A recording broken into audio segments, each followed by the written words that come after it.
Well, hello everybody. We'll get this show on the road. Welcome to the AI Salon meet and greet tonight. We have a very special co-host, Mr. Jim Ross. Jim, good to see you, sir. You too. Thanks for inviting me here. I'm so excited you're here. What are we going to talk about today? How are you doing? How is your storage empire? Is it just dusty boxes as far as the eye can see? You always give storage such a bad name. Come on. Well, at least now people are going to be able to put the face to all that stuff, and they can, the storage guy. Yeah, that's me. How have you been? Good. It's busy. There's always things to do. Yeah. It's not So first of all, as busy as Jim is, Leah had a run-in with a Dremel tool today, and so couldn't make it tonight. And so, Jim, thank you for jumping in at the last minute and co-hosting with me. If you're new here, welcome. This is the AI Salon. This is the meet and greet, so we get to know the folks on the call a little bit better and talk about some interesting things. Jim and I have a couple of interesting things we want to tee up. The AI Salon was founded the week after ChatGPT launched, December 7th, 2022. So we've been around for a while. And the whole idea is to create a safe place for people that are curious about this AI stuff to, come hang out, be optimistic about it, explore about it. And I think we'll dig into that tonight. The whole idea of AI optimism right now with things changing so fast is really kind of an interesting time. But let me share my screen again here. If you go to aisalon.mn.co, that'll take you to our Mighty Network site. Even if you're a member, if you haven't been there in a while, just go check in and say hi to people. And if you haven't introduced yourself, do that. But one of the things that we talk about all the time at the AI Salon, one of the things that makes this a really unique group is what we call the cycle of AI readiness. So this philosophy of playing first. Don't take this stuff too seriously. Everyone's taking it seriously. The AI Salon is very much about leading with humanity, putting people first, and just exploring what does AI make possible and what does it make possible for you. So the basic idea is play first, then mindfully create and generously lead. And generously lead looks like share what you're learning, learn out loud. In fact, we have these things that Vicky has organized called Learn Out Louds, LOLs. So anyone in the community can teach one of those, and it's basically just a 1 hour, brain dump on here's how to do something. And so really powerful community. And if you haven't been there in a while, check back into the community. And what I'd love to do, Jim, if you're willing to do it, is walk us through the values of the AI Salon. I'll bring them up on screen here. And if you could just read through those, and just because you haven't posted in a while, just read the value, and then just give me your thoughts on what it means and how you see it show up. No problem. All right. Curiosity. You can follow along as I read here. We are eager to ask the obvious questions, learn new things, and experiment. Our relentless quest for adventure and exploration ignites our inner spark, transforming our curiosity into unexpected discoveries and newfound passions. So you got to be curious. I mean, that's the whole point of this. That's how this all started, right? It's just pretty much, there isn't a book on this stuff yet. So, and it keeps changing every week. We're all making it up as we go along. Yeah, exactly. That kind of leads into this. So playfulness. We value creativity, joy, and the freedom to experiment. We play first and transform learning into a captivating journey. We collaborate and mindfully create together when we can to learn more, make friends, and develop new circles of trust. Remember, all work and no play is how we did things before the salon. Yeah, I think this one's important as these tools get more and more intense and work is disrupted more and more. Finding a way to play is having a sense of play as you're learning about this stuff is first really empowering, but also makes it a lot of fun to learn. And learning can be kind of a slog sometimes. So I think that's an important one. And to me, playing, I mean, I couldn't tell you how many times it's happened to me. Just the fact of playing kind of unlocks the next step Mm. in the AI journey that I never would have even thought about if I didn't just say, let's just go. Let's just Let see me what. let me just give it a let me just give it a shot. Yeah, I know you've been really adventurous about that. So yeah, awesome. All right. Empathy. We are respectful, inclusive, and kind. We value diverse perspectives, recognizing that our differences make us stronger. We accept that people might be afraid and angry, and we work to understand them. We actively practice gratitude and acknowledge the efforts and successes of those around us. Humans matter. I had a particularly empathy challenged week this week, where a LinkedIn I posted drew a bunch of AI hate, and boy did they get personal. It's hard not to take it personally, but I tried my best. I did mostly good empathy, but some insecure defensive responses. I love that you called them out and invited them on to have a discussion. You got to get a couple people that are actually willing to have that. But yeah, exactly. It was good. Right. All right, bravery. There we go. We have the courage to step into the unknown, taking bold actions in the face of fear and challenging ourselves to push the boundaries of what we thought possible. Let's face it, with everything changing as fast as it is, we're all making this up as we go along. Might as well be brave about it. Yeah. It's exactly what I said. There's no playbook. Playbook, and it's, I have made kind of a career out of, I would argue, pretending to be comfortable, not knowing how to do something, but not knowing how to do something can be really stressful and can be really scary. And I think just doing it anyways, it does require some bravery. It does require some chutzpah to step up and just go, well, I'm going to be clueless for a while here. Well, it's like you said, to step into the unknown. We don't know where this is going, but the fact that we're all here, it's brave enough. We're all joined and we're in the salon, so it's awesome. Yep. All right. Generosity. We are willing to share our resources, feedback, and wisdom with others and support each other's growth and development. There is so much happening and so much to learn, we can't possibly keep up with it all. Understand that even if something is obvious to you, it might be profound revelation to someone else. Learn out loud, share what you know, generously lead. Yeah, and this is the thing I'd say, if there's a hallmark of this community, this is it. There hasn't been, like, even you tonight, I just said, hey, can you co-host? And you're like, hey, normally I couldn't, but I can, so I'm there. I feel like it's one of the things I see consistently is just people willing to help one another. And it's one of the things I'm most excited about this community. All right, we're all here to share, share, learn, and this kind of goes back to the brave thing. The fact that we are sharing, that's just doing that in and of itself is brave. Frankly, you know what I mean? So just you're showcasing, hey, check this out. Look what I did, or asking those questions that you don't know if it's going to make you feel you don't know about. Just ask. That's what we're all here for, doing this thing. We're all going to learn from each other. So yeah, it's the perfect platform for it. Exactly. And so on the site here, down the left-hand side, when you first join, you're sort of tossed into the welcome to the salon. There's a welcome video there with Leah and I. The introduce yourself section right below it. If you haven't introduced yourself, please jump in and do that. Values we just went through. You can watch past meetings. You can RSVP for the next events. The water cooler is just a place to chit chat, ask questions, and then join the mastermind as information about the mastermind subscription. That's kind of a subset of people that are kind of ready to step up their game with AI and get into a smaller, more focused community. That's what that is. There's a community section with announcements and a little show and tell area. There's a news area, and then the mastermind area. All of the little spaces down here with a crown to the left of them are part of the mastermind. So if you join that, you'll have access to all of those areas. And with that, if there are any club members, from the mastermind that want to talk about anything going on in their club, just raise your hand right now and tell the people what you got going on in your club.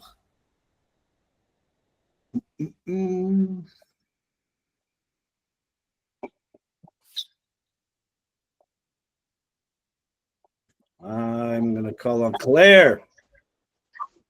Thank you, because I can never figure out with this Oh yeah, new you're setup. on your how to- phone. I don't know how to do the Yeah. hand raise either. Yeah.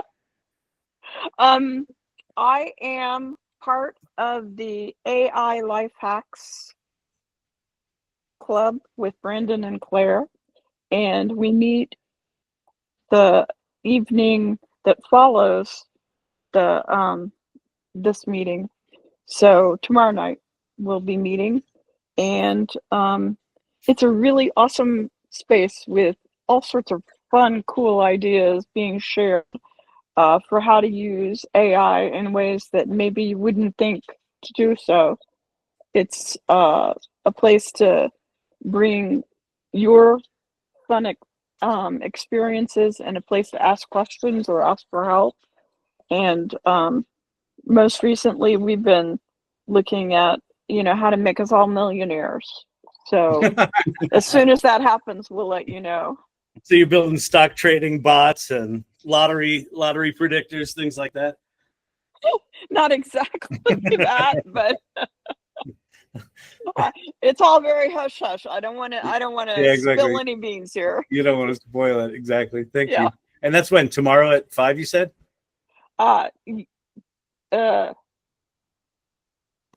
5:30 5:30, what? 5:30 Mountain Time. Mountain time. Okay, Your cool. time. Yeah. Beautiful. Good. Anybody else? Vicky, Thanks, Brandon. anything you want to share? I was just going to share with Claire that if you tap the 3 dots in the bottom right of your screen, it'll give you a menu that has the raise hand button. I was typing away. Either that or ChatGPT is lying. Where's the raise finger button? Raise should be top bottom right corner, 3 dots, then raise hands. So yeah.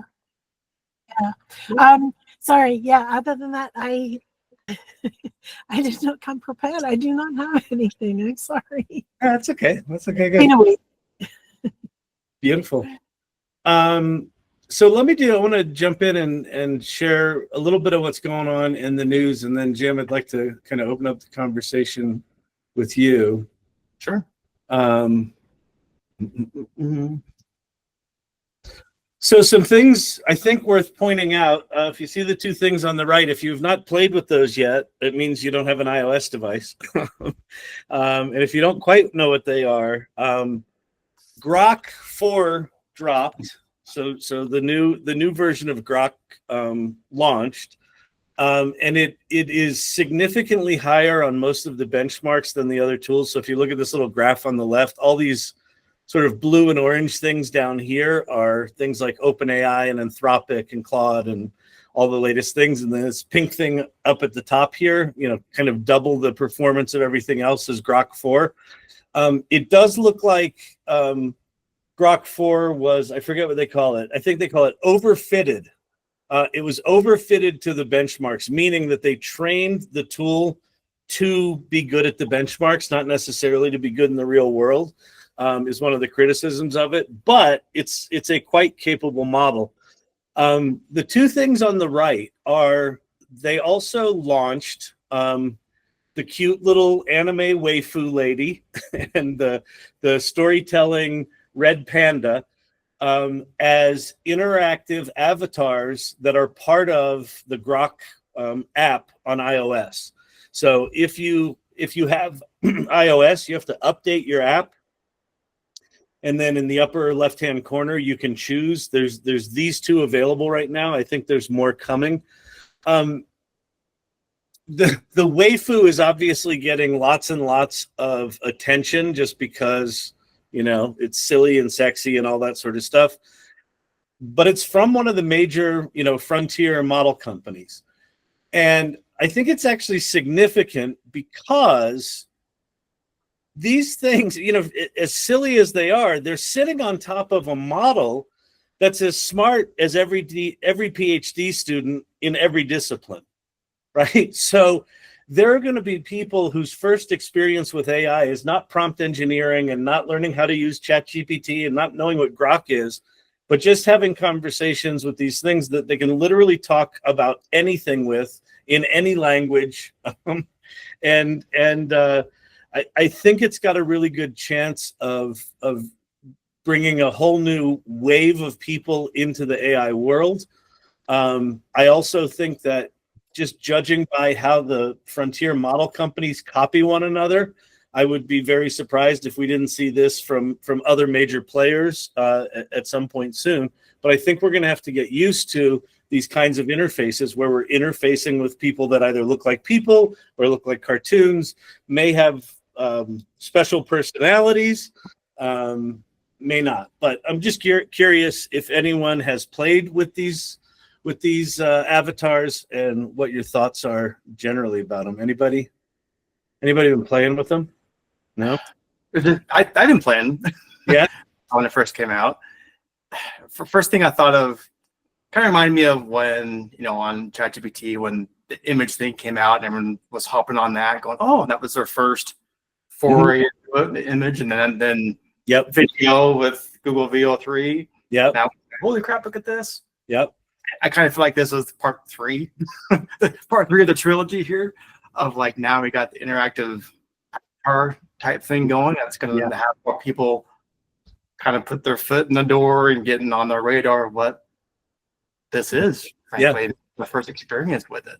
What was your experience? I mean, I know we've talked, you've definitely had conversations with advanced voice, so you kind of know how this works. But did it feel somehow different to you talking to the little red panda dude than just talking to a voice avatar? It did, because it gave me the 2 options. Yeah, and I was sitting next to my wife. I didn't want to have the interaction. With you didn't go waifu next to the wife. I didn't want the sexy meat, having some flirtatious thing going on. I have no idea what that even does, frankly. So I was like, I'll skip that. I'll talk to the red panda. That feels a little more safe. That's hilarious. But anyway, no, it was great. The first thing I thought, I was like, oh man, I used to be, babysitter when my kids were little. It was so awesome, like telling stories and interacting like that. So literally talking about anything. Yeah, exactly. Rick. Yeah, when you turn the sensor off, that's the thing that just blew my mind. I mean, it literally will say crazy stuff. How do you turn the sensor off? You can just tell it you want it to be unlimited and you're an adult. So you have to confirm that you're an adult over 21. It will say things that embarrass me, and I'm not offended easily. And it'll get into a conversation that's very extreme. Wow. In fact, the guy was on YouTube demonstrating the night that it came out, and he had to go off YouTube and censor himself because it wasn't going to pass the YouTube censor. Yeah, he was going to get booted from YouTube. Yeah, exactly. Yeah, that's crazy. So anyway, like again, if your instinct is to hate Elon Musk and say, what he's doing the waifu thing is evil, yeah, I'm fine with that. But look at the broader picture here, that these are likely the first in what are going to be a bunch of these things that are going to be increasingly commonplace. I actually saw a video right before you and I talked, Jim, in Austin, Texas right now. There's the RizBot, which is a robot that's walking around Austin, Texas right now with a cowboy hat on, kind of rizzing people up and telling them they look good and things like that. And people are justifiably kind of freaking out, and they've all got their phones out and they're filming the robot. And I would think that a year from now, like we should probably sort of put a flag in this date, that if we come back a year from now, like how common is it to just see robots walking around, and how common is it that you just have a relationship with some online entity, whether it's professional or personal or whatever it might be. I think it's going to be a pretty commonplace kind of thing. Yeah, Cindy. I just wanted to add that I was just in a small town and went into a small town diner, and there were no servers. There were those stacked robots that have sort of a robot head, but it's a screen, and then its body is shelves and it comes over and you speak directly to it. And it's taking your order, right? And then it goes into the kitchen, and then it comes back out. So there's only kitchen staff who stacked the plates of food. Oh, they put the plates in the shelf? I have a photo. I'll put it in I'll put it somewhere on the water cooler or something. And it was a tiny small town crappy diner, and I wondered, did some robotic entity partner with them and say, let us put 4 or 5 of these in your little place and use it as a test run, because it felt really like a tight system. So I'm super curious to watch all of this space, because now when you were talking, I was thinking about, now overlay that with those entities that just came out and will continue to come out, and how quickly we could visually have, sexy waitresses on the screen. Like, it's just 10 seconds away. That's what I wanted to say. Yeah, and I also think, I kind of feel like this group, as much as anyone, like, I feel like we're good at acknowledging how remarkable something is when it comes out. And then we kind of normalize it, right? Like, it just becomes normal. Oh yeah, I got to write 20 chapters of a book this weekend. Oh yeah, that's like that's just a normal part of what you do now, right? and it's not normal. It's odd, but like, how quickly are we going to normalize these robots and things like that? I'm curious. Did you talk to anyone there, Cindy, about like their reaction to it, or?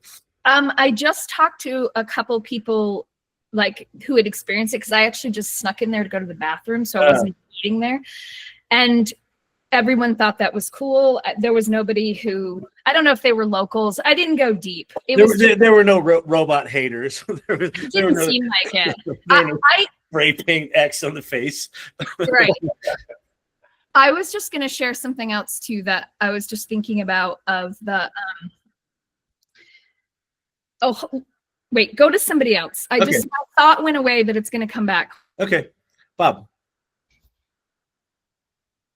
Minton.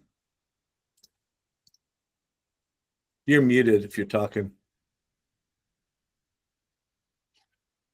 Had that. How's that? Good. The company's called Bear Robotics. The product is called Servi.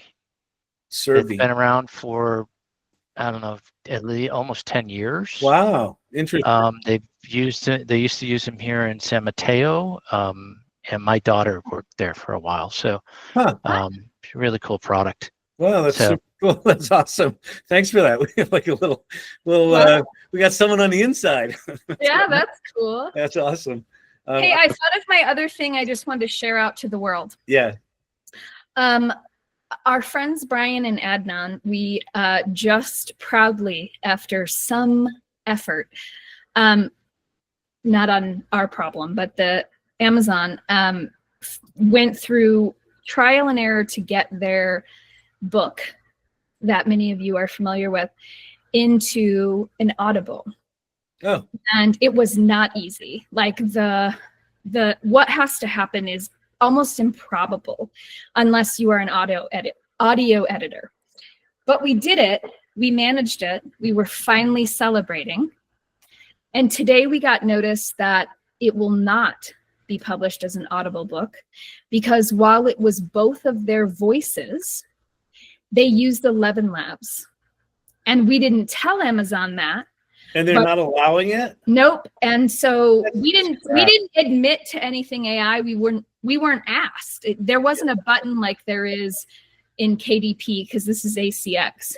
And they never asked. It is both of their voices. And some of the things are recorded, because we didn't realize when we went in, we needed a couple pieces that are required. So they quickly did that.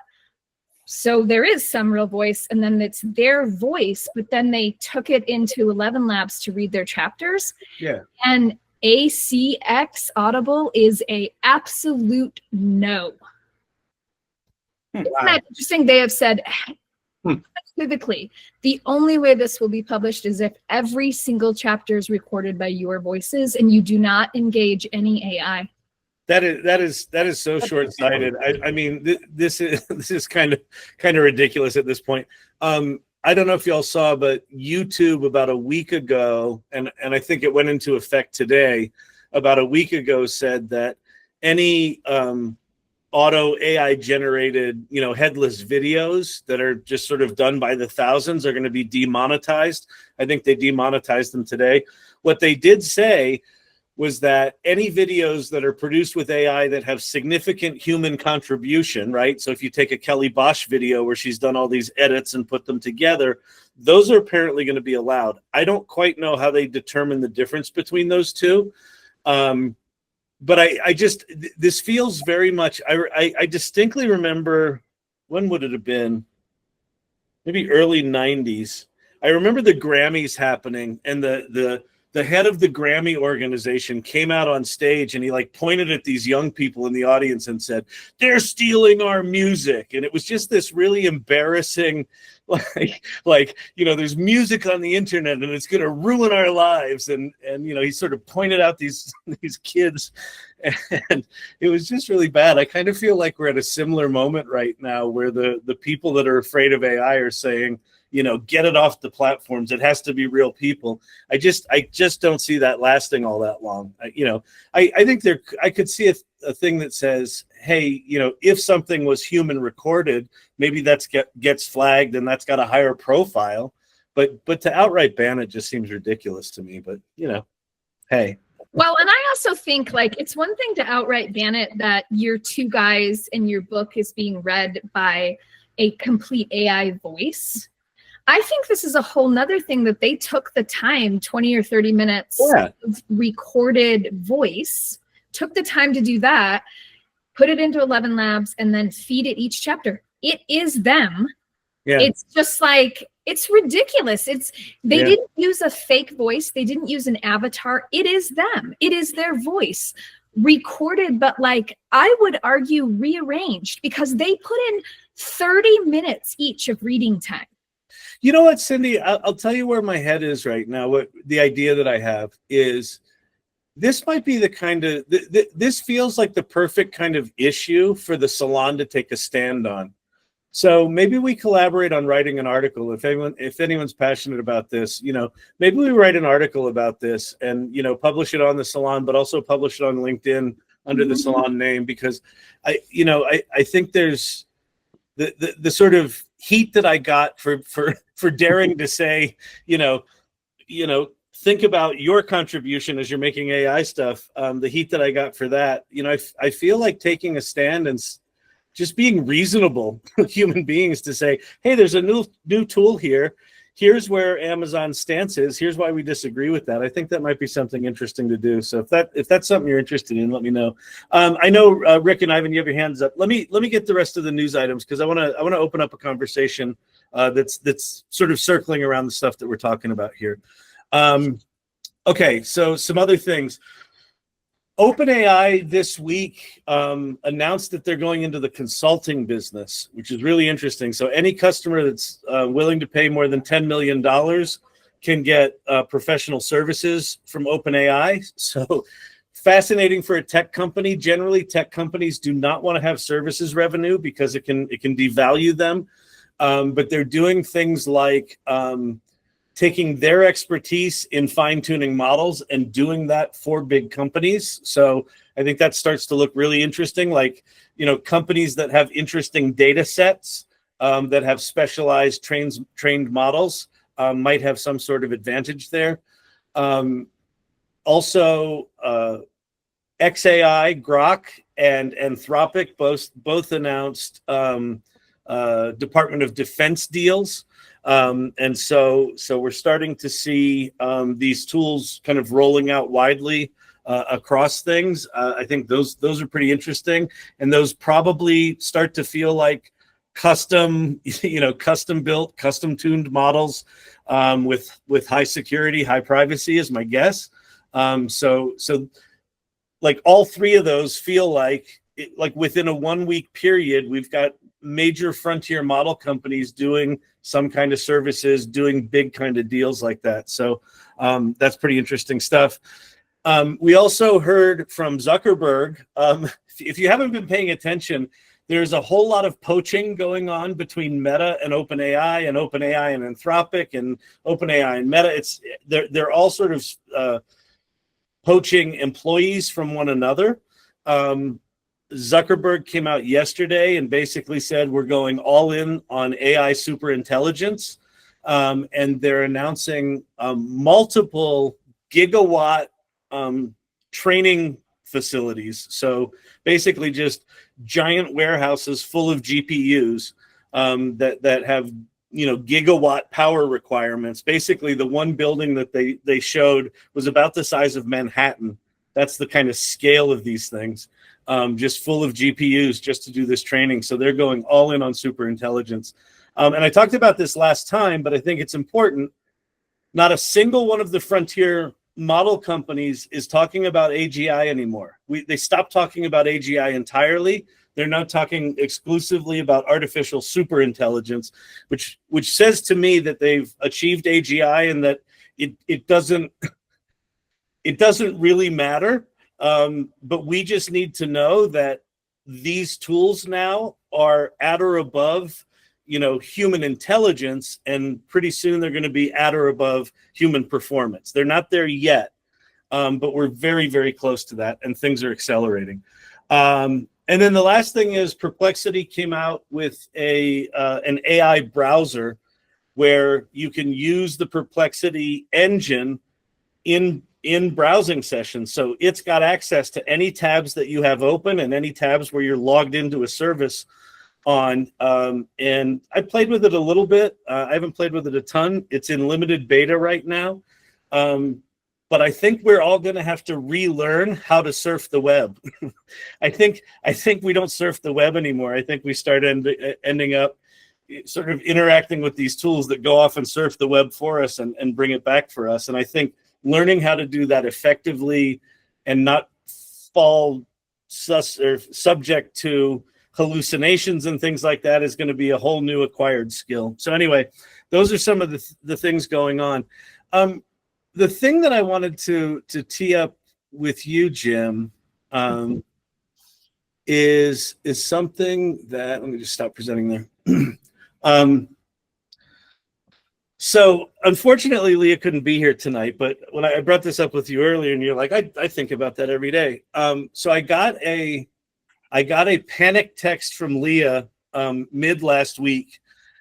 And she goes, Kyle, I know the AI Salon is supposed to be full of a bunch of AI optimists, but she goes, I don't know if I'm not that optimistic about AI right now.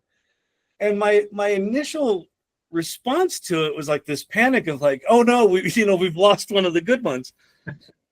And then the more I thought about it, the more I thought, well, like having that oscillation between this is the greatest thing ever and is this really a good thing? I'm not sure. I think that's a very natural cycle, right? It's a very natural thing because these tools are quite profound, right?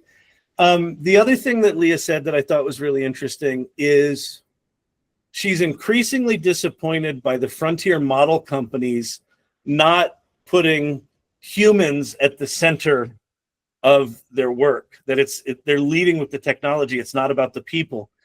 And so I called her and we had this really long talk. And the more we talked about it, what one thing hit me sort of square and center, that if we expect the technologists at AI companies to lead with humanity, it's going to be a very disappointing long summer, long year.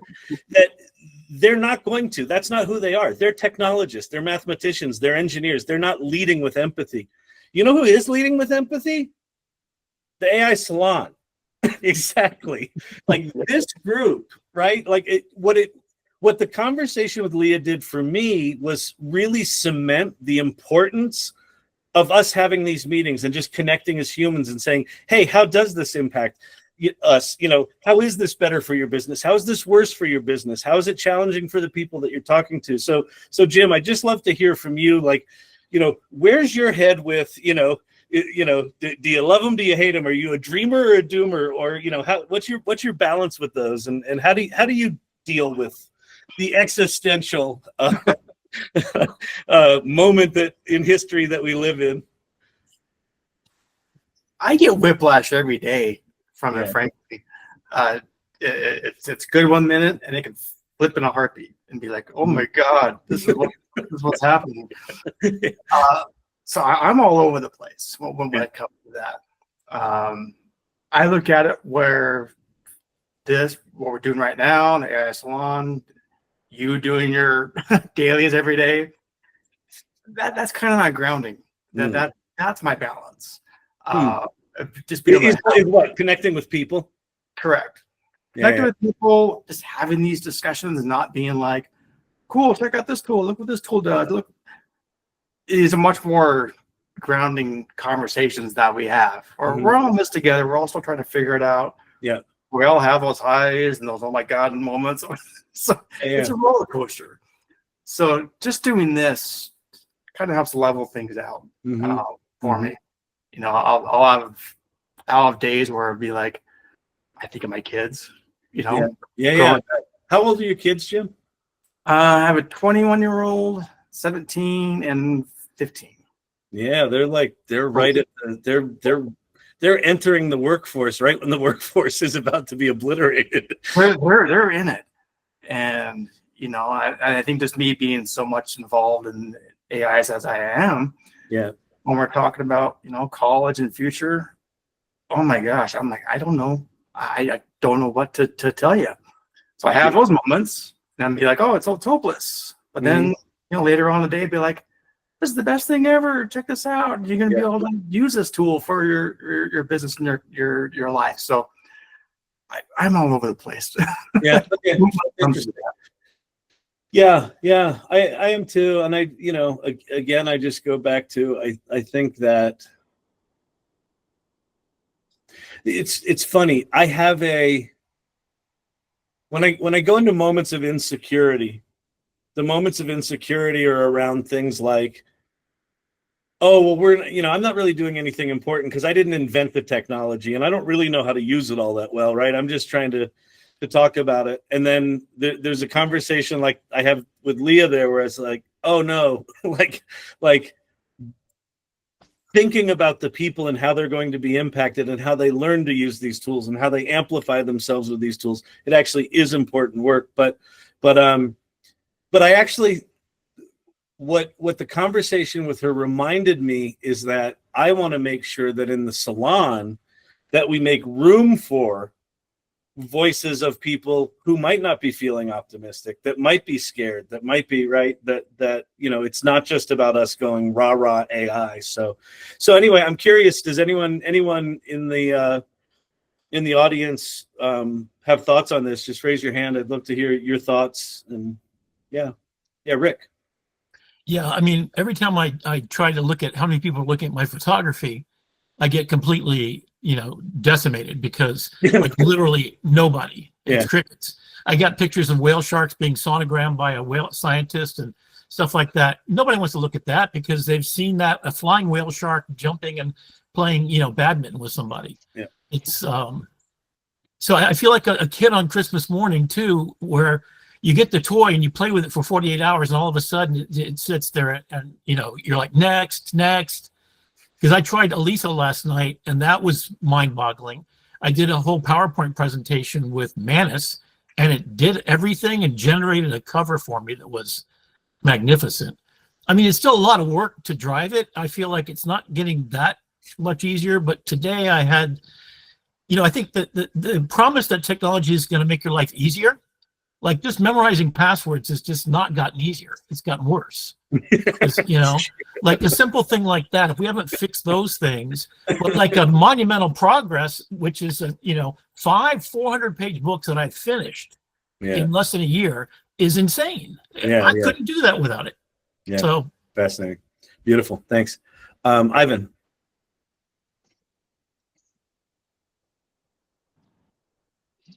Hello, my friends. Hello. Can you hear me? Yeah. I'm driving, so I cannot. Yeah, we lost him. CJ Fletcher, are you available for talking? So I never know if someone's got their camera off if they can actually chat.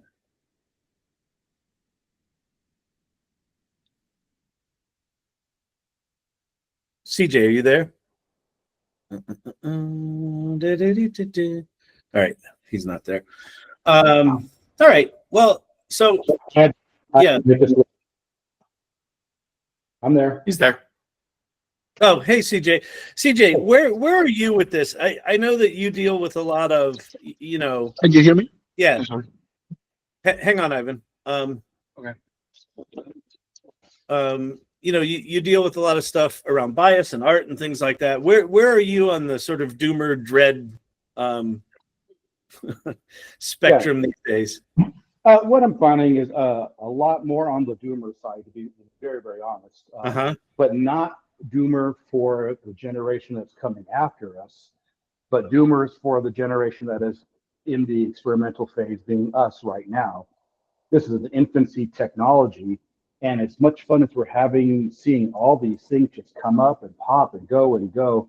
It does spell, I think, a marketed end to, you know, the Xers and above, which I'm into that, in that spot there, to where it's going to be a whole different market. I think, Jim, you're the one talking about you have kids that are, you know, younger. My son's 15, and he is all gung ho about what this technology is going to do for future, as far as his learning capacity, as far as just it's being to experience more of the outside world than we did with this funky little internet thing. I love it to death. I'm going to keep having fun with it. I'm going to keep making my images. I'm going to keep expressing my art the best way I can. But as far as, like I said, X and up, I think we're on the end where we're not going to get to have the full extent of everything that's coming up. We may get to watch it and see our kids do it, but I don't think it's going to get to us. I'm so positive! Yay! is the sort of is the doomer side of that you feel like sort of Gen X and up aren't going to have the energy to adapt? Oh no, we adapt. We drink from hoses. Well, we adapt great. But I think that the workplace and the things where we really could use this technology has passed us by in that aspect. We'll learn it, you know, when they make transporters, we'll get on the transporters and we'll go country to country. When they do all that stuff, we do it. Yeah. But those who are going to be like financially secure with it and doing the hard exploration, that's not us. Those are the people they're younger than us. IMO, as the kids would say. Yeah, fascinating. Liz. Hey. I guess as far as the polarities of everything is burning, the sky is falling, or, you know, it has arrived. It's Shangri-La. Shangri-La to the sky is burning. Right. I think that when issues become very complex, and this is extremely complex, and it's everything everywhere all at once, people tend to retreat to their corners, and it's all one thing or all another. It's human heuristics. We use shortcuts. So and then we join teams, and these guys are for it or these guys are against. And I don't think that captures the reality. I feel like the reality is the bothness. Yeah. In my personal career, I know so many people who are photographers and artists who are being highly displaced. And I do take pleasure in that I'm starting to get jobs and work in because you're adapting, right? Yes, and you know what though, I'm really, and I don't mean to digress, but I'm really curious. There's this group, the AI Salon, right? Here's this group of people, and we're like, it's the radio shack in the garage. Yeah. And there's this curiosity and this like, I'm not going to decide that something is good or bad, but I'm going to engage with it. I'm going to use it. I'm going to try it. And I don't know what it is about all of us, the people in this group. What is this thing that makes us all engage in this way where so many other people are retreating to corners? Yeah. I wish I had a good answer for you. I'm glad we're here. Yeah. I can tell you that. It's not a good answer. Great. Well, so why don't we do this? So what we did is we created a question for the meet and greet today. We have a nice small group, so we can just take your time and answer the question. But here are the questions that we're going to answer. So the first one is just what we always do. Your name, where you are, and what you do, and then here's the meat of the question. What is most challenging about AI for you right now? I really do want to get to what is the thing that you struggle most with about it. And no judgment in any way about anything you're struggling with. CJ feeling like, yeah, this is feeling doomy to me right now. I think that's okay. I'd like to explore that. I think it's important that we explore that. So those are the two questions. And I think since we have a small group, I think I'll just call on people like grade school style. But let me pop these into the chat. And Preetham, you are at the top of the list here. So would you be willing to jump in and introduce yourself and answer the the thought-provoking question? What is most challenging about AI for you right now? So just tell us who you are, where you are, and what you're up to, and then. Sure. So I'm based out of the Dallas-Fort Worth Metroplex. I spent 20 years selling to large healthcare organizations, and then I retired from it in 2023, and I started a custom window treatments business, which is going on.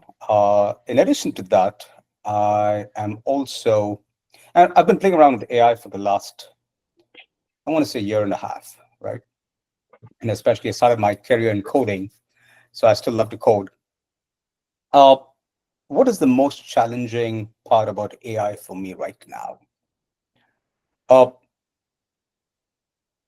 think for me personally, right, I want to see how I can transition my skills into doing something with AI, given the fact that I've spent, vast part of my career selling and consulting with organizations. I want to see how I can do this with small to medium-sized businesses, where I really don't want to, and I really don't know how to do it, right? So I've been exploring ways and means, and I think everybody wants to sell me a $15,000 course, which half of it, doesn't really pass the smell test. Yeah. Just given. I'll teach you for 10,000. And this is the exact same conversation that I was having with Chef Kelly. Jeff Kelly. Uh-huh. Yeah, the other day, right? And I have no clue. I mean, there's so much out there, and when I look at the use cases, I'm like, there are a zillion use cases that can be solved. And there's so much good that you can do, and there's so much bad that you can do as well. Mm-hmm. Right? Yeah. So the big challenge right now is just sort of even getting your head around like what it looks like to be an AI professional moving forward. Is it that? Is it? I think I kind of can figure that out, right? Because it's just about trying to figure out how do I package a solution for a small to medium sized enterprise. Yeah, got it. Right? Yeah. And what would be my outreach strategy, things like that. Those are some of the key things that I'm trying to figure out. Yeah, cool, beautiful, love it. Cindy Kuhn.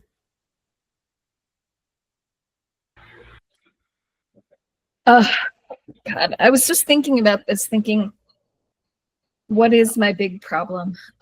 Wait, tell us who you are first, because nobody knows you. I'm sorry. Cindy Kuhn, I live in New Mexico. Was that what I was supposed to say? Yeah. And I'm a futurist, which really means I'm a researcher. So, as soon as you said that, I thought about, it's like, because we're safe among friends, I'm going to say what came into my head, which is my biggest issue with AI right now, my biggest challenge is not me, and it's not the AI. It's kind of the community out there. I mean, it is And specifically, it's like this. I'll give one example of a frustration, because I am a helper and I so want to help people, and I always will. Yep. So it's like if I put it in a nutshell of like time. I saw somebody put their biggest problem is sleep, because we're all in it too much. Yeah. So the time thing is like interesting to me, because it's very hard for me to find a balance with other humans, because I'm also doing lots of teaching and training right now, to express the time still necessary, that there's no goddamn magic button. Like the amount of time I put into every product you get to end up seeing, that's one part of the time. And then the other time problem is when I'm trying to work with people, that frustration that the magic button isn't there, and it may never be there. Like the frustration on their part that they're expecting it to be the magic button. Yeah, and like really like, I'm not going to use this because I didn't get to come over. And just, it's not magic, but it's really hard because it is magic. Exactly. It is math. It is fascinating, but it's time. And I wish there was a way to say, like, why is this so different for you? Like, if you wanted to get great at your golf swing, you know what to do. You'd put in the hours on the course. That's a great practice. Point. That for me, I'm just like really in this frustrated space that I feel like virtually everyone I'm working with are frustrated.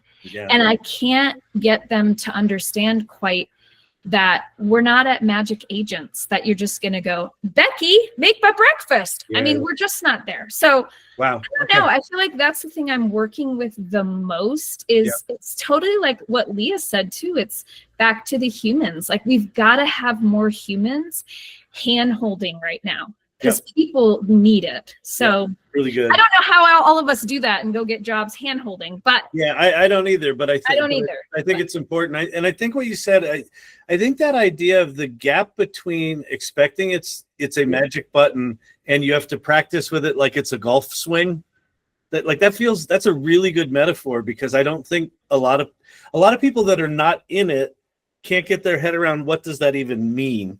Right. Much less I'm willing to put in 10,000 hours to learn how to do this. Fascinating. Bob Mitten. I was just a couple things echoing what Cindy was talking about. I have so many times I run into management people that think this is an easy button. I just have to use AI. I can get rid of all my people. Right. You know, I just take everything it is, cut and paste it, and it's done. Right. Yeah. Like no. So, you know, the other thing is AI sounds like AI. You know, everybody with their M- arguments and stuff like that. But I will die on the Oxford comma hill, though. I love M-dashes. I'm gonna keep using them. I don't give a shit. But I think the biggest thing. So back to sorry, I jumped right in. Bob Mitten. I live near Silicon Valley. I live on a little farm on the coast near the ocean. And I am an independent consultant that goes out and helps small to medium, well, actually in enterprises. I'm working with a huge healthcare company right now, implement AI specifically in their marketing and go-to-market motions. Big thing I have right now, and it goes back to what was said earlier, is creating these agentic workflows in these apps and the like, and putting those out. If I do it for a company, then that's great. They pay for everything. But if I want to sell these things or I want to replicate, the AI is not probabilistic. It is, so it's impossible to estimate what the bill for running the app is going to be. And I have not yet figured out, I haven't heard anybody figure out how do you basically not eat all of your savings by sending something out into the world. Right. So I haven't figured out, I have all these things that I want to, appify. Yeah. but they depend on AI, and you cannot predict the cost of the AI before you sell the product. Right. And so, and God forbid it to hit, right? Right. Yeah. That's a big thing. Is one of the ones I'm working on right now is for nonprofits and emergency services, and so I don't want to actually charge the end user. So I've got to figure out some way to underwrite it with grants and things like that, and you can't tell them here's how much it's going to cost because you have no freaking idea how much it's going to cost. And it's going to vary according to what the situation is. So I think that to me is that's a thing that's holding me back. I'm sure it's holding back the whole industry of the unpredictability of the cost. Yep. So anyway, and actually that transition from probabilistic software to zany waifus that say anything you want them to say and go off the rails and eat your data and hallucinate, it's nuts. So great, thank you. Nisha. So if anybody's got that solution, let me know. Yeah, exactly. Nisha, and you're muted if you're talking.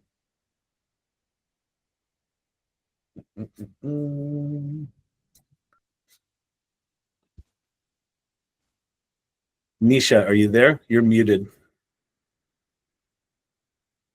All right, so we will go to Claire. Come back to Nisha.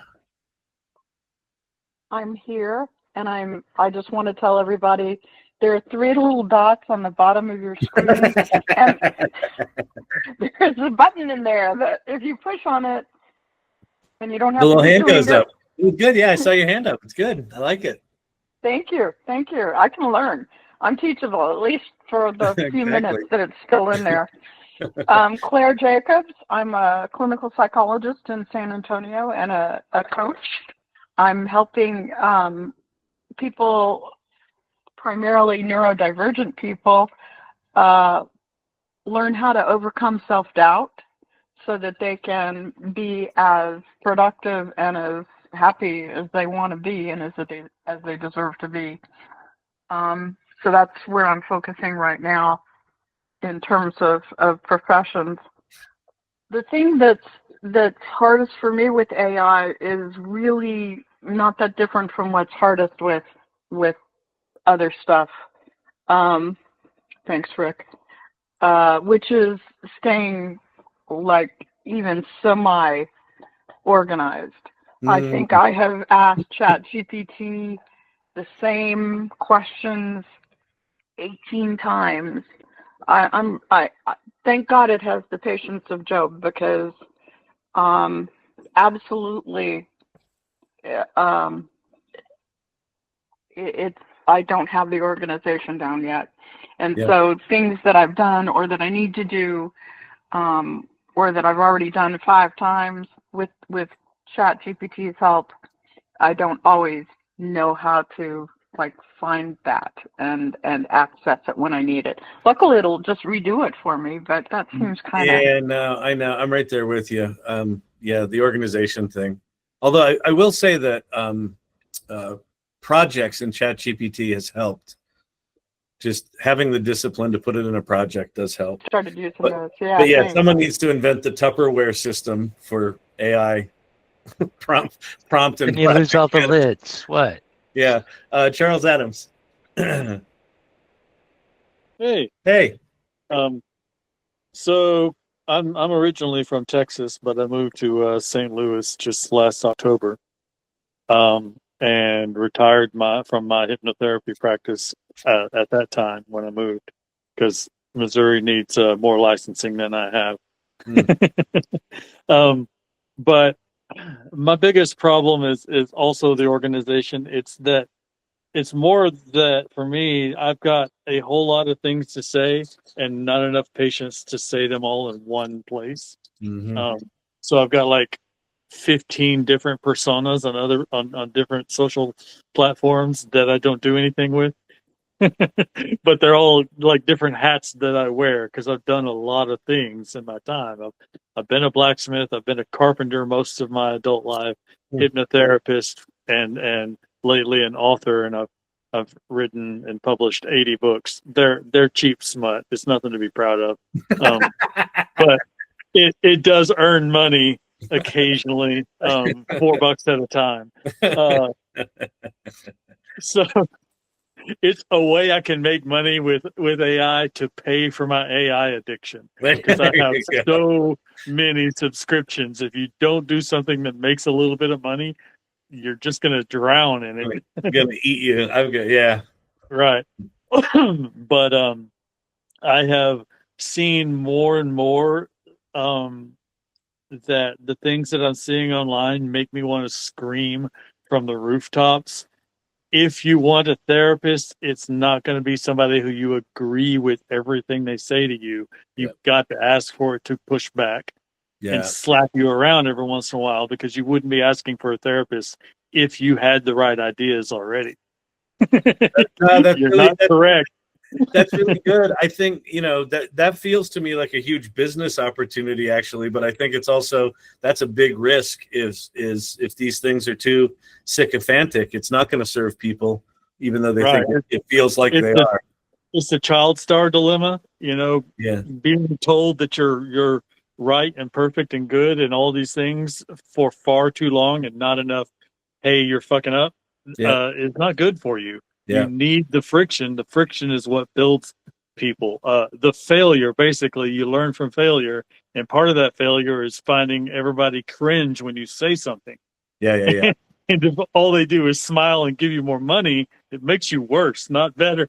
Yeah, that's great. That's great. But another thing I wanted to express is that humans are creative by nature. It's definitional to us. We see sticks on the ground and imagine guns and houses and everything in between. And the same is true of AI. And these tools are just more rocks and sticks to play with. And it is creativity to use them in that way. It's just easy mode for some parts of it. But to fine tune it into a nice work of something you can be proud of takes some effort. Yeah, well, go read the comments on my LinkedIn, post. Right. And just because of your question, I asked ChatGPT just now what I have been finding most difficult, most challenging about AI, and it's like finding your own voice. Yeah. It told me you question everything. There you go. Every time I give you an answer, you question it and you pick at it. Yeah, that's awesome. And to make sure that it sounds like you and that the facts are accurate, or at least reflect your own voice, because there's a huge amount of bias in it. Yeah. Based on the model makers are trying to satisfy payment processors and other financial incentives, and they're going to skew everything because of that, because they've got to be palatable to the lowest common denominator. Yep. So it takes more work. Yep, that's perfect. Liz. I'm getting called on. Sorry, my dog's barking. But I think we have a tradition of that here at the salon. So we're dog forward. Yeah, exactly. I'm Liz Miller-Gershfeld, and I live in Chicago. I'm originally from Detroit. And I am a creative producer. My background is working in an advertising agency for 23 years as an art producer. And since October 2022, I've been on my own, and it has been a deep dive and an Iliad and an Odyssey. I would say the question, what is the most challenging thing about AI right now for you?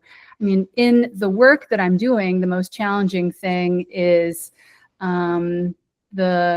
trying to maintain or find fidelity to references, and trying to create work that can work with traditionally created work. So traditionally created photography or videography, and creating iterative work that works with it.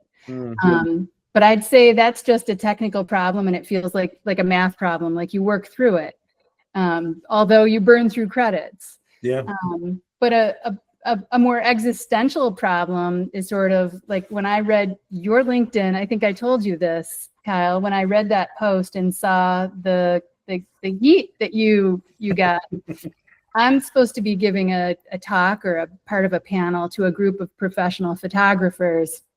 It's preceded to be in the same sort of tone that you experienced. Yeah. And it's just, it's finding the words. It's not finding the empathy. I have the empathy, but it's finding the words and understanding that no one responds well to persuasion, especially when they already feel that they're going to be, if they have already formed a belief that they are going to be disrupted and not have a role any longer, there's nothing I can say how to have a productive conversation sitting at that table. Yep. Yeah, that's a tough one. And it's what I would encourage us all to do is, one of the things I did, not super successfully in responding to those people, but a couple of people I reached out to, the ones that were particularly coming at me, and I invited them to, hey, let's get on a video call and talk. And one of them said no, and one of them said yes. And so I'm going to talk to one this week. And if I can, I'm going to do it publicly. But what I would encourage us all to do is, as we do things that, like Liz, when you talk to this room full of photographers, if you find a way to crack the code in some way, the more we can share, like what you're learning about just how to break through to people that are in that, because it is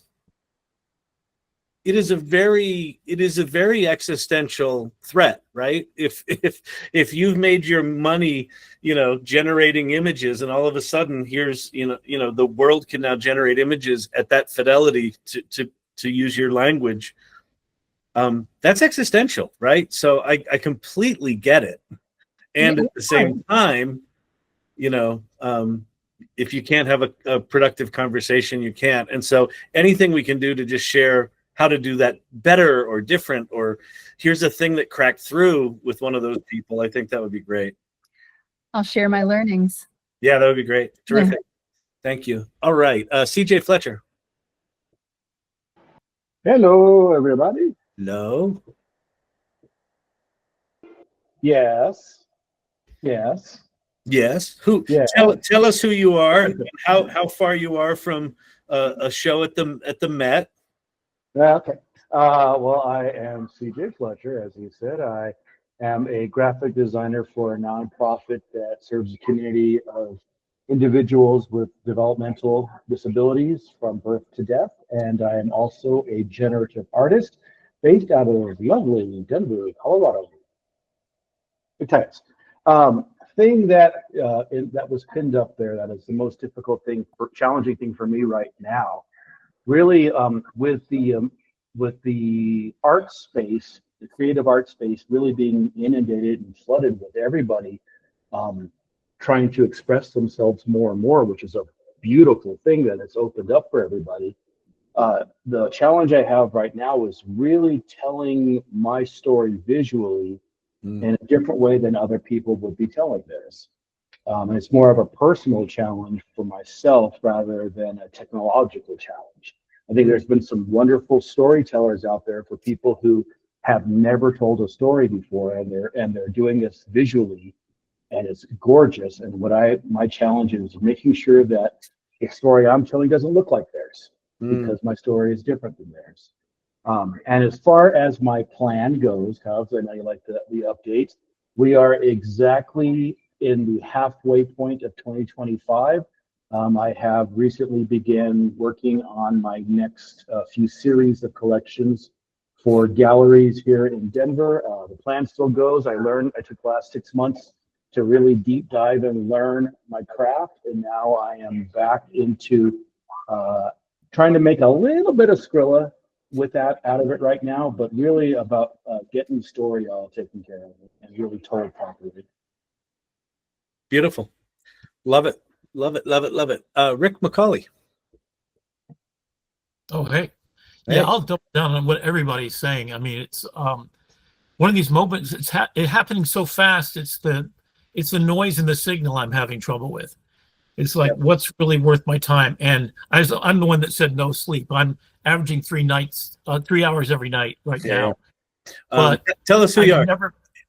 I'm Rick McCauley. I'm professor of graphic design at Broward College for the last 25 years. And I'm an AI advocate going around the world speaking all over the place. If you want me to speak, I'm there. Beautiful. And what's the thing that you're most challenged with AI these days? You know, getting anybody to care, because in the signal, the noise, you're producing so much, but who's gonna read it?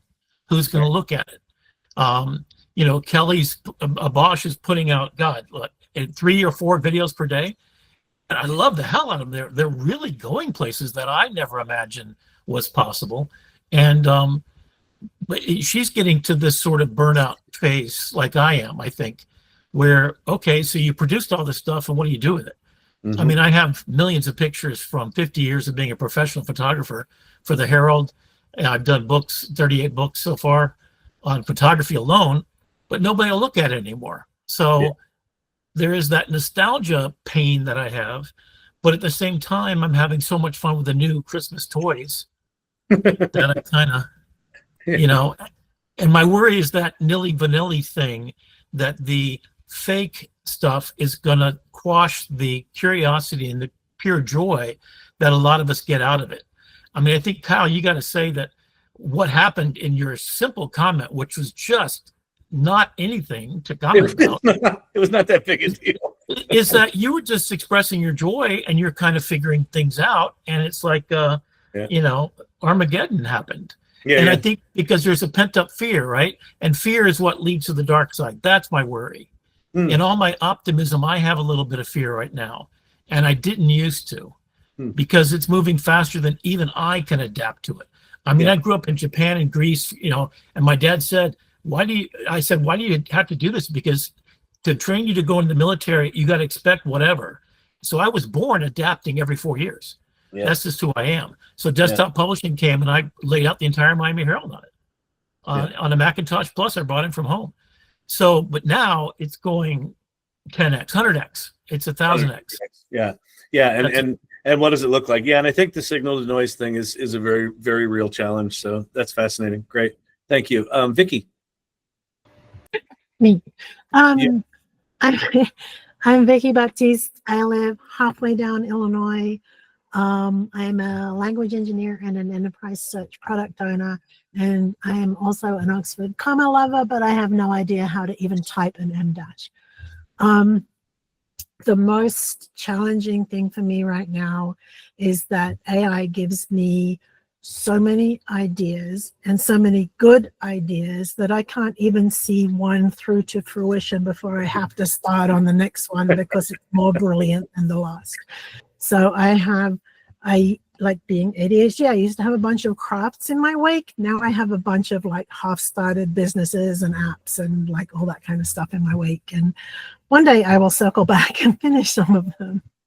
Yeah, I wish I could offer you some expertise on that, but I am right there with you, as you know. Awesome. Thank you, Brandon. Okay, so quick audio check. Can you hear me okay? Yeah. Using Bluetooth headset. So hi, I'm Brandon Tidd. I'm from Cleveland, Ohio, and I am a software architect and sitting at the intersection of AI and CX and customer experience by day, and by night I am an AI enthusiast.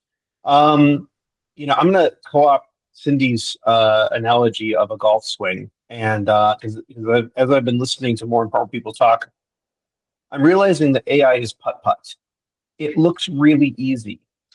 It looks unabashedly easy, but to get good at it, you have to study it. You have to practice it. And anybody who is a really good golfer is going to look at you as a putt-putt enthusiast that plays around the windmill and say, you're not a golfer. That's not real golf. That's not real golf. But the skills that you're learning and mechanisms that you're deploying to putt around the windmill are the same ones that Tiger Woods uses on a 40-foot putt, across the green one of his tours. So it's a really good analogy. Okay.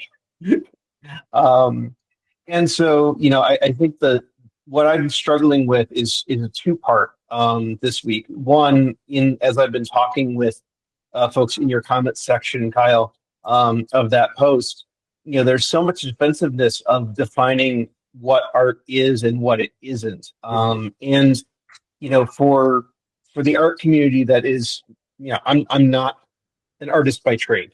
I don't pretend to be. But to me, beauty was always in the eye of the beholder. To slap a banana on a wall and put a piece of duct tape over it and say that's worth $6 million, that's one opinion. I have a different opinion on that particular piece. But there is value in what we're creating. When I see it every day with Joy Purdy and Kelly Bosch and everybody else who's using it in here to create and to tell their story in ways that are next level that they couldn't do before. It's just I've been trying really hard to lead with empathy and understand that they're coming from a place of fear, that they're feeling attacked by the new technology. But it's like, you're saying, some of the comments in that article are saying, or in the comment section saying that, you're not an artist. That's not art. That's imaginary. Well, so is fantasy world building. That's completely made up, but that's a whole genre that people respect. And I really think the digital photography is the analogy that is going to, eventually it's going to be accepted. And that brings me to the other challenge that I've been facing, is I know you always say that we're early and we're still early and the tsunami hasn't hit yet. But I look at all of these things like, Windsurf being acquired for $3 billion. I'm like, am I missing the boat? Am I going to look back in 2 years with regret to say, if I had just prompted a little harder, if I had just invested a little more time, energy, and effort, could I, not that I'm looking for the windfall, but could I have had, is this the moment that our generation is going to mint millionaires? And if I'm not part of it, what was my excuse for not being part of it? Because I'm in community, I'm doing everything I can to learn from all of this, but I still feel like there's what I'm doing and what other people are doing, and there's a gap there, and I don't know how to close that gap. Yeah, that's a fascinating one. I resonate with that one a lot. Ivan. Good afternoon, guys. My name is Ivan Duran. I'm in Katy, Texas. I've been listening all the challenges that you have, and I think I got all of them. And all of them. You adopted them all. Yes. I have 3 websites. I have a TikTok, like a 4 e-commerce stores, and I have 4 channels. Yeah, 4 channels in TikTok. I started one. I'm doing the critique. I have an Infinity AI project. I have a lot of ideas like Vicky, and I'm still doing. And my challenge is my ADD and my curiosity. I don't know how to control. Working with somebody to make my ideas. I open to anybody who wants to talk to me. And I love you, Kyle. You just, I have told you many times, you changed my life. Great. And now I adapting. I cannot go outside because I'm Latino. I'm scared because I live in Katy. So now I'm trying to stay in home, be a creator. So I need to buy stuff to make videos because I'm afraid to go out here in Texas. Yeah, they arrest you and then they ask you, and that's why adapting. That's what I do. If you can help me any way to keep me home, I will appreciate it. Because I don't know what gonna be the next time. So you're here for me, guys. Yeah. Thank you, Ivan. Beautiful. Gareth. Yeah, I'm Gareth. I'm out of Oregon. Despite I do not live on a boat, and I'm not on a boat right now, but I am a product manager now turned AI manager. My biggest problem is, and I think I posted in the chat, is running out of credits halfway through a project. So I'm forced to purchase more credits or re-up. I think I'm starting to believe it's a scam. Like, I think they have it somewhere in the code where you run out of credits right in the middle of what you're doing. Right, yeah. About 2 prompts from finishing it. You just run out. Exactly. Yeah. I wish they were that good. I think it's just crappy technology at this point. Beautiful. Thank you. Let's see. Robert Rossi. Hey, I'm Robert Rossi. I'm out of Chicago. Can you guys hear me? Yep. I'm out of Chicago. I'm an electrical nuclear engineer, and I build assistive tech for people with disabilities. And my biggest frustration is kind of what the last guy just said. I've got 3 ChatGPT accounts, and I run out of credits I code a lot with it. I got a Gemini account, and then Kyle, my biggest frustration is like with this Grok 4 Heavy. It's like $300 a month. The ChatGPT wants $200 a month for the real thing. And I just see it going where the people that have the kind of funding that you need, they're going to be at the advantage. There's going to be people with AI and people without AI, and that's what I'm really frustrated about. Yeah, no, and I think it hits on what Brandon said a little bit too. That it's like, how do we put out this much energy and find a place to have it not just justify those subscriptions, but make those subscriptions profitable? I don't know. I think that's the art of the moment that we're in, right? Is we all have the opportunity. Also in here, I hear how do you rise above the noise? How do you get your work to rise above the noise, your expertise to rise above the noise?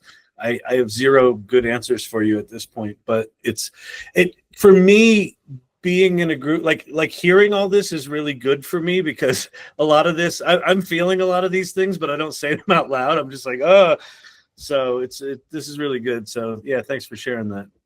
Awesome. Let's see who's next. Andy Lee.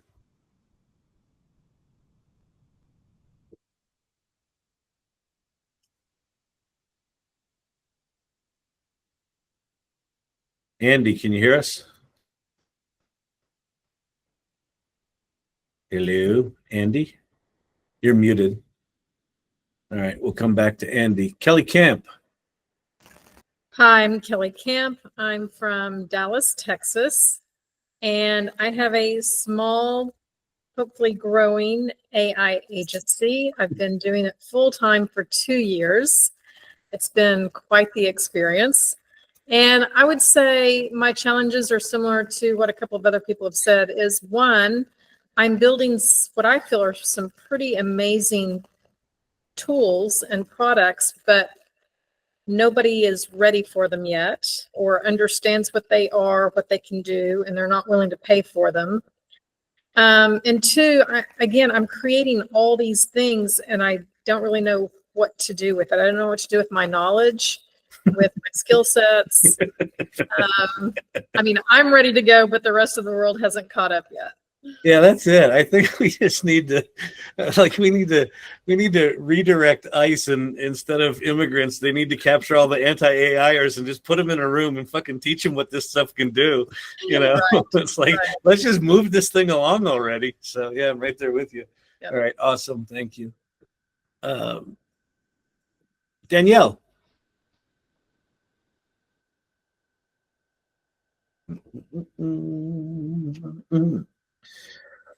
Danielle, you're muted if you're talking, or you may not be there. Andy Lee, are you ready? Did I raise my hand? No, I just called on you. You just called? Okay. I had to step out for a few minutes, and I didn't know if I raised my hand. No, I don't have anything to add, to share.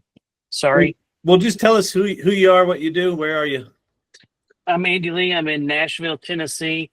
I work in healthcare. I'm a surgical first assistant. And I've been playing with AI for too long now. I need to turn it into something more productive and maybe monetize it in some way. I did use it to help write a book. I got to thinking one day, you know, when I'm gone, is anybody going to know that I was here? Mm. You know, my kid and maybe my grandkids will know. So I wrote a book, and you know, I only sold 50 copies, but by God, when I'm gone, it's going to be sitting on a bookshelf somewhere with my name on it. There it is. That's created a legacy. That's awesome. All right, thanks. P. Curtis. Hey, everybody. So this is my first time here, so it's all new to me. Beautiful. I'm in Arizona. I travel a lot, originally from the Bay Area, San Francisco Bay Area. Shout out. So I work in the areas of change, transition, and ontological shock, and the potential role that ritual, not just religious but spiritual and secular, think drinking a cup of coffee every morning, can help us be resilient. And I think AI is. I think AI. The AI definitely has a potential to upend, how we think about life, where our place is. I'm not saying we're there now, but I definitely think it's on that arc. Yeah, that's what I like to do. My most challenging thing. So I guess I'd frame it first off by saying I'm largely surrounded with people who are AI phobic. Nice way of putting it, like AI, like real AI downers. Yeah. I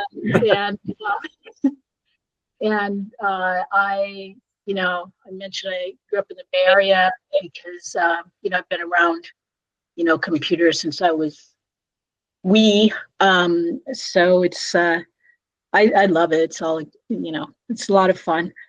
So the communities that I speak with, work with, are largely like, we don't want any part of that.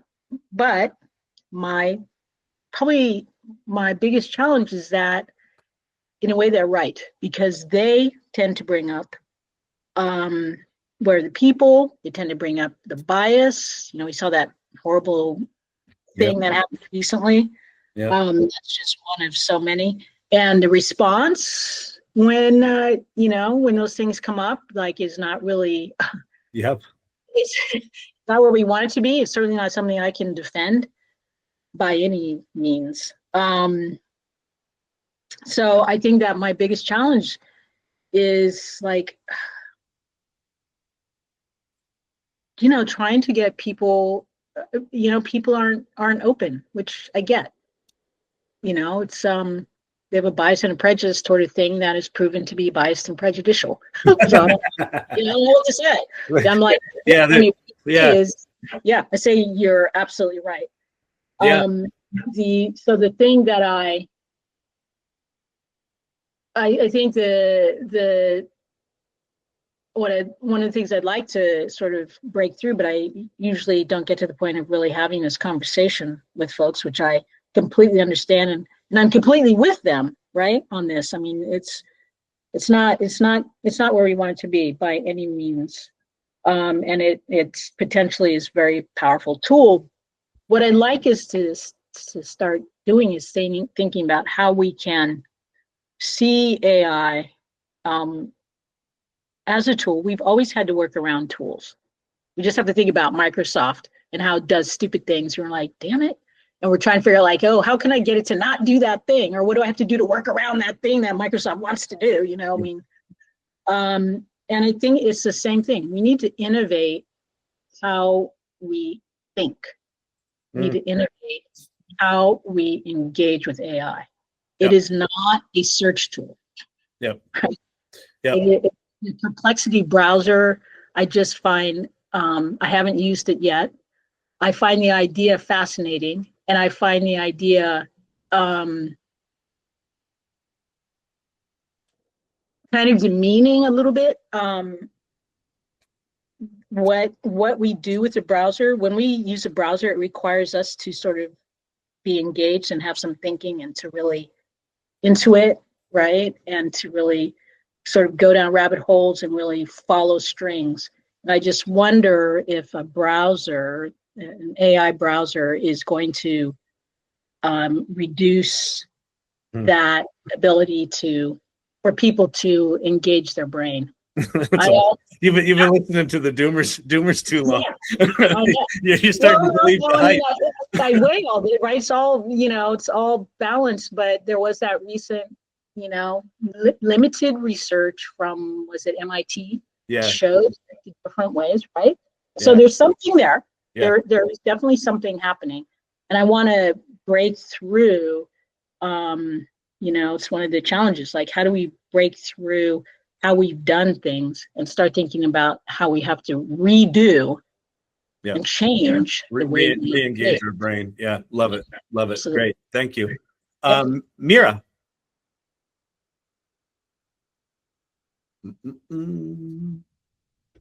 All right, she might not be there. Nisha, are you there? Oh, there's Mira. Hey, Mira. Hi. Yeah, I have a background in QA and project management, and I'm trying to explore AI. I want to do something with dance. Nice. I love I've been learning Brazilian samba for quite some time, and I wanted to do something with dance and teaching dance to kids. So open to ideas. Beautiful. What's the big challenge with you with AI these days? Again, there's something new coming up. There's a lot of noise, and sometimes it gets hard to focus. Mm-hmm. Yep, it's good. Beautiful. Thank you. Nisha. Might not be there. Christine. Hi, this is my first time here. Thanks for having me. Nice. I work at the intersection of behavior, emotion, and AI, and yeah, kind of from like a behavioral research lens.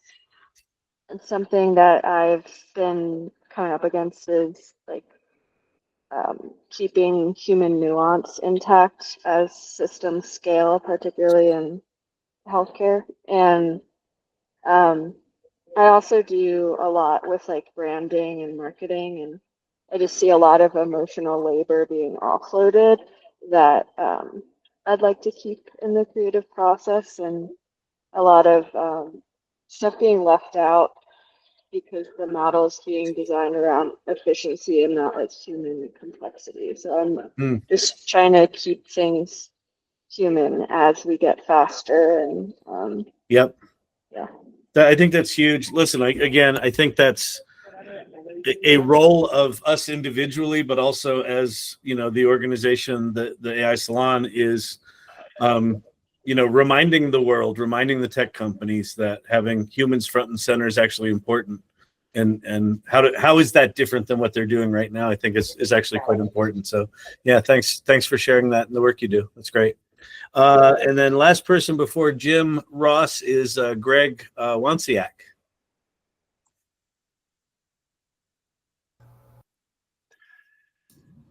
Whoa, I'm dark. Hey, Greg, here, Greg Wansiak, C-Slug of Doom on the AI Learning Lab, which is where I spend my nights these days. Whoopee. And I work for Oracle in the healthcare IT space as a corporate trainer. And what else? I've been doing that for quite a few years. I've been in this kind of business of corporate training for 20 years, which ain't saying much. But what's your big challenge with AI these days? I think that the hype is still out there. You hear something new every day, and it's like, oh man, this is going to solve all my problems. No, not yet. Yeah. But yeah, I am using it more and more for work and play. I think the best thing it's done for me lately is automating a lot of things that I would have to type by hand, including performance evaluations. But yeah, that's about it. Okay, good. And also, thank you. I'll publicly thank you for giving me the Perplexity invite that you had. So yeah, sure. I'll figure it out at some point here. So Jim Ross, give us, I mean, we know who you are, but introduce yourself anyway. Give us a little bit of that. And then what's your big challenge with AI these days? Sure. Again, Jim Ross. I'm in Salt Lake City. Been doing these for, I think since birthday, you started doing the AI Salon. Yeah. Been coming to these things. That's great. Challenge? I don't know. It depends on the day.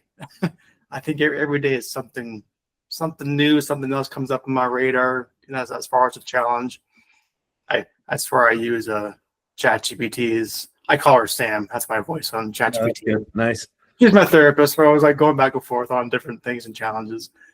And okay, today, I'll just say today. Here's my challenge for today. So it's really the learning AI search. I know it just came out, but I want to learn more about it because, again, meaning how you get your business to show up in an AI browser. I do property management for self-storage properties, so I'm very hyper local.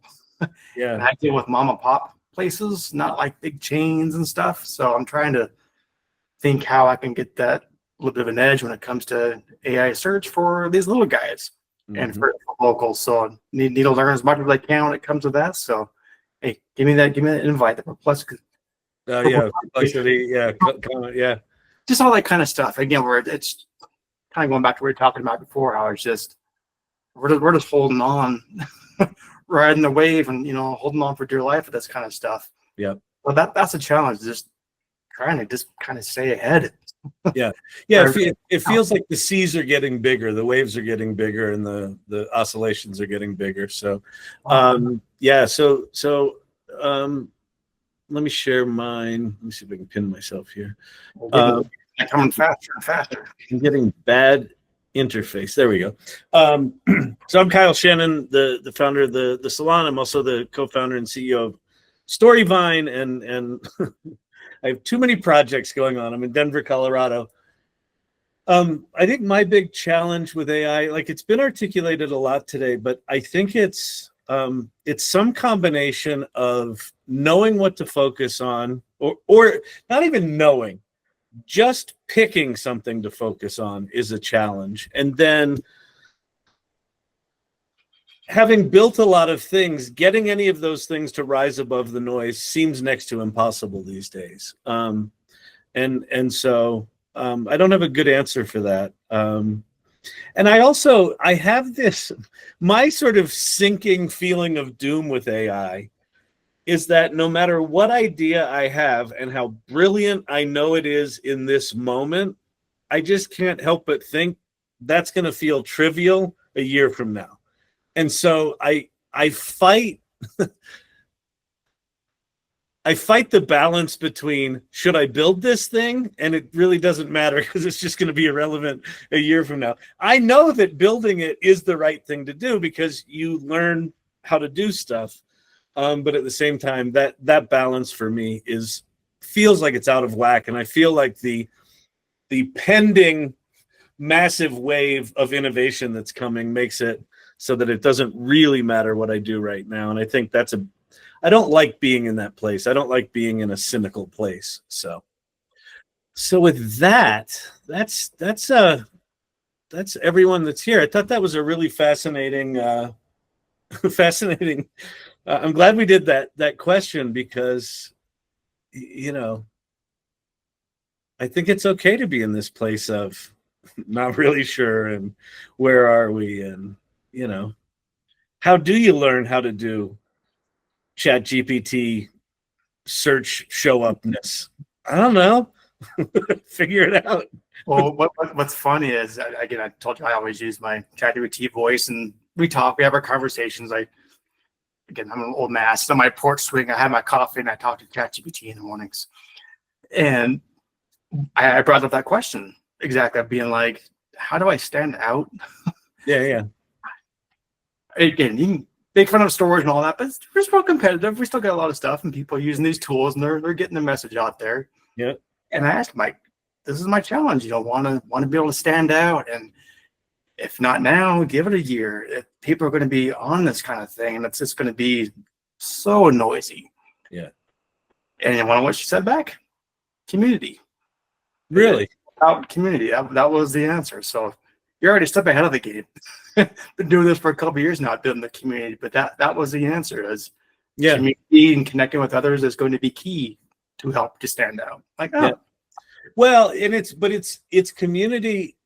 I think one of the challenges we have in the salon is how do we expand it? If we've got this sort of hard line in the sand where people are afraid of AI and they're not even willing to have the conversation, how do we bridge that gap to start to expand this community? I think is something that we need to explore and get better at and figure out.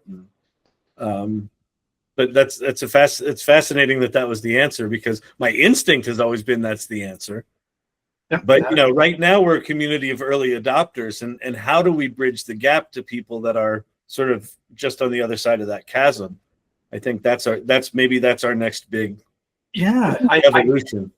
I wonder, just as you were just talking, when it starts to affect them personally. Yeah. That's what's and that's unfortunately, because right then they're in a place of panic, right? Like I think maybe that's it. Maybe part of the frustration I've heard tonight is, we know that it will help them to get them, over here, but they might not take that step unless it affects them personally. So hate to say it, but pain is a great motivator. Yeah. And sometimes if they get hit in a certain way, then they're going to have to start looking for resources. And yeah, there you go. It's such a drag, but it's true. Anyway, all right, awesome. Well, I hope you all enjoyed tonight. Thank you so much for being so generous and sharing what you shared. And Jim, thank you for stepping in. Really appreciate it. Oh, of course, anytime.